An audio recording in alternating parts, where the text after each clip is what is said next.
Hello students, today we are going to do exercise 9.1 question number 10, 11, 12 and 13. ठीक है, ध्यान से समझेंगे one by one.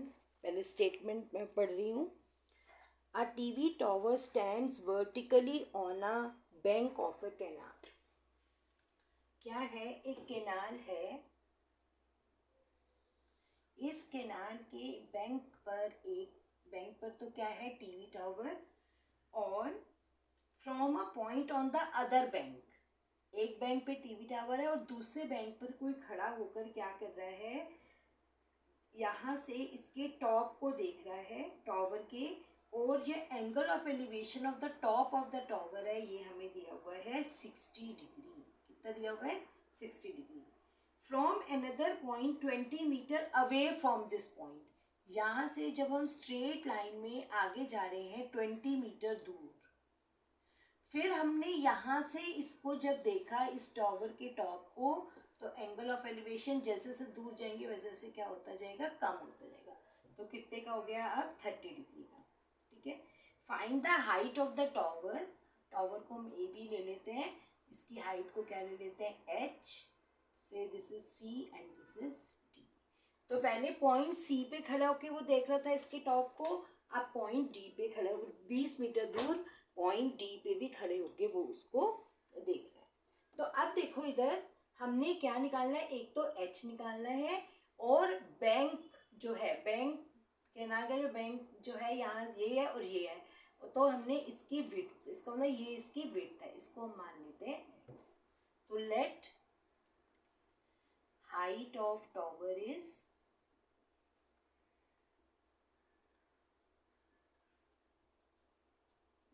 h meter and BC is equal to x.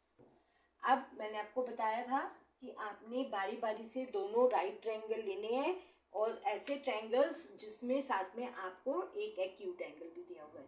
तो पहले first of all we take triangle ABC. In triangle ABC, perpendicular is H, base is X, is equal to tan 60. तो H upon X is equal to tan 60 की value क्या होती है? √3.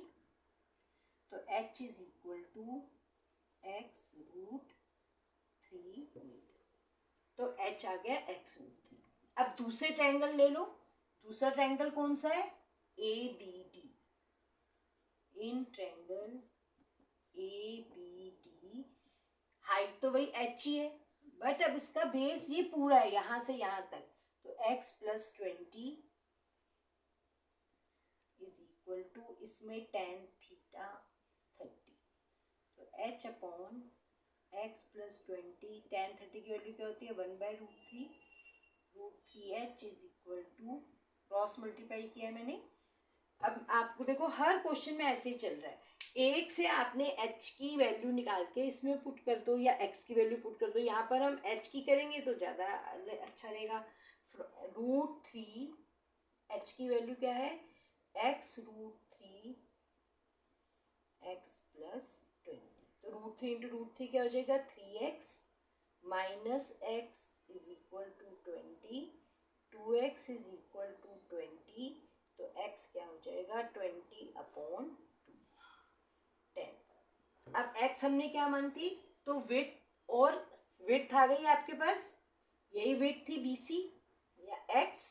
और h क्या है? x √3. h क्या है? x √3. x की वैल्यू आई 10, तो 10 साथ में आंसर लास्ट में जरूर लिखना. सो हाइट ऑफ टावर कितनी हो गई?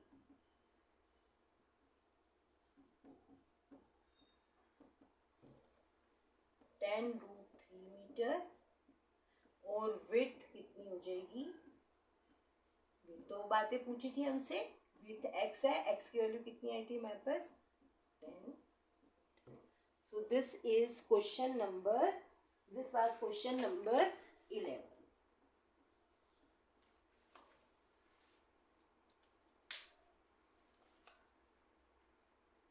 Now we will do question number 12.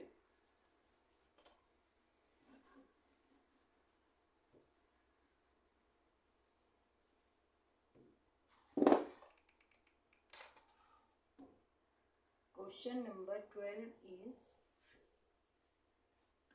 from a top of a 7-meter high building, the angle of elevation of the top of a cable tower is 60 degree. From the top of a 7-meter tall building, यानी कि एक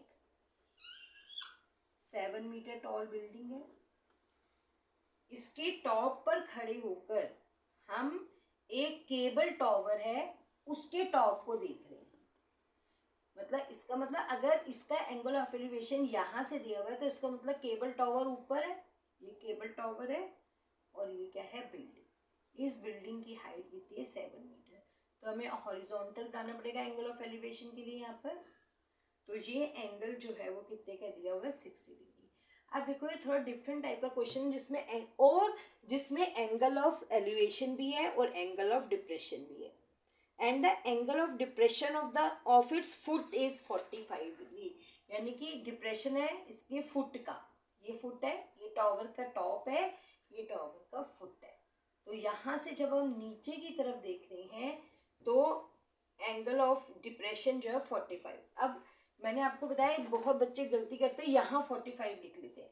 देखो ये horizontal है और ये line of site है जो नीचे देखने की है. तो ये एंगल कितने का है, 45. अब हमने निकालना क्या है इसमें, determine the height of this tower. तो इस टॉवर की हाइट को हम क्या मान लेते हैं, h. नेमिंग कर दो, b हम पहले ले चुके हैं यहाँ पे, c. अब देखो इस ट्रायंगल में, अब राइट ट्रायंगल तो ये बन रहा है, ये 45 होगा. तो डिप्रेशन वाले एंगल को हमेशा नीचे ले आते हैं, ऊपर बनता है एंगल, तो ये 45 डिग्री. ऑल्टरनेट एंगल वैसे ही इक्वल होते हैं, तो ये 45 है तो ये भी कितने का हो जाएगा, 45 डिग्री का. अब इसमें अगेन इसको x ले लोगे, लेट पहले जो मानते हैं उसको ले लेते हैं. Let AC is equal to x and CT यानी कि height of tower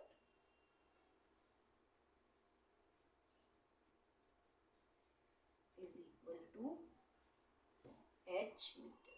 Now in triangle ABC,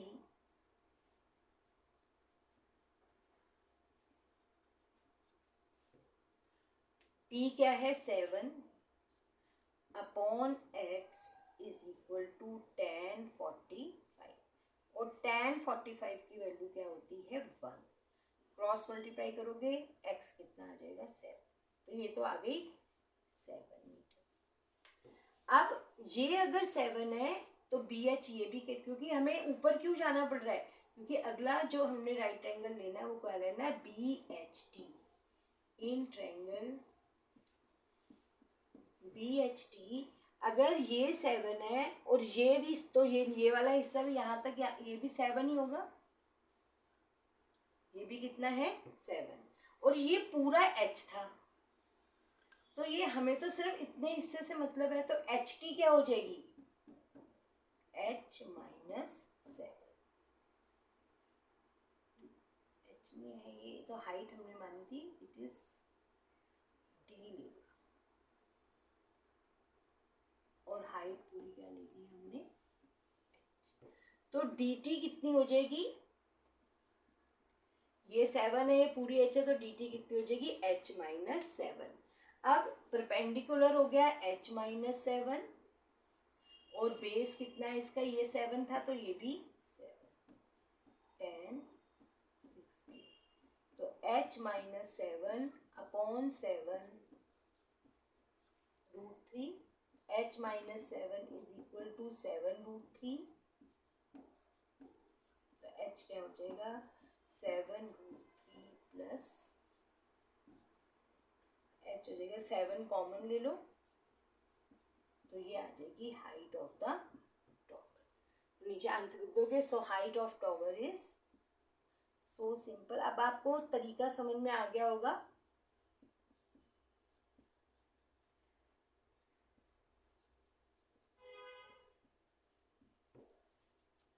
ठीक है, तो ये 2 क्वेश्चन हम करते हैं, बाकी हम कल इस एक्सरसाइज को खत्म कर देंगे. अब आपका रह गया क्वेश्चन नंबर 13. अब रह गया आपका 13, 14 and 15. This we will do in the next video.